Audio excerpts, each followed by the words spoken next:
জাতীয় সংসদ নির্বাচনের আগে স্থানীয় সরকার নির্বাচন হওয়া উচিত বলে মনে করছেন উপদেষ্টা আসিফ মাহমুদ সজীব ভুঁইয়া।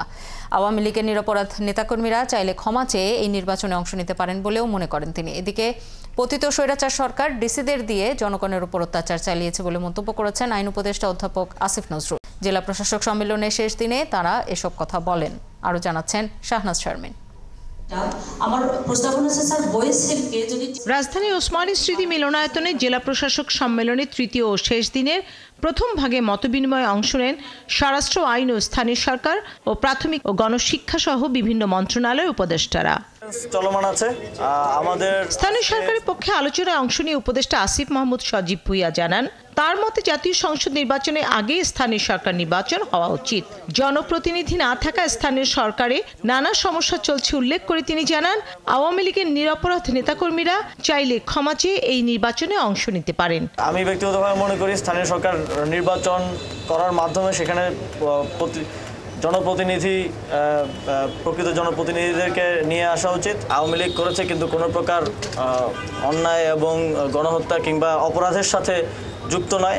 তারা ক্ষমা চেয়ে আবার মেইন স্ট্রিমে স্বাভাবিক অবস্থায় ফিরে আসতে পারে এবং সেই জায়গা থেকে কেউ যদি নির্বাচন করে তাতেও কোনো বাধা নেই। সম্মেলনে বৈঠক শেষে আইন উপদেষ্টা জানান, আওয়ামী লীগ সরকার ডিসিদের দিয়ে জনগণের উপর অত্যাচার নিপীড়ন চালিয়েছে।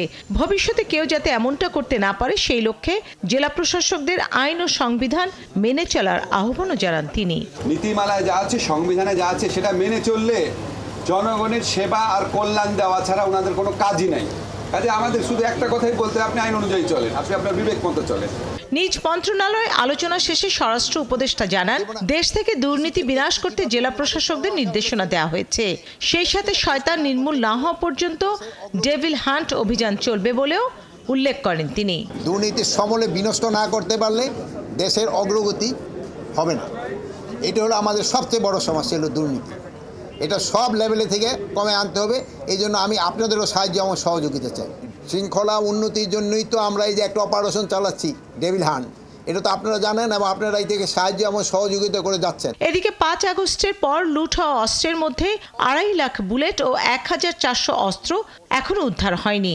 এ ব্যাপারে জেলা প্রশাসকদের নির্দেশনা দিয়েছেন প্রতিরক্ষার দায়িত্বে থাকা প্রধান উপদেষ্টার বিশেষ সহকারী লেফটেন্যান্ট জেনারেল অবসরপ্রাপ্ত আব্দুল হাফিজ। ৫ আগস্ট পরবর্তী সময়ে লুট হয়ে গেছিল, তার মধ্যে ১৪০০ অস্ত্র উদ্ধার হয়নি, ২.৫ লক্ষ বিভিন্ন বোরের গুলি এখনো উদ্ধার হয়নি।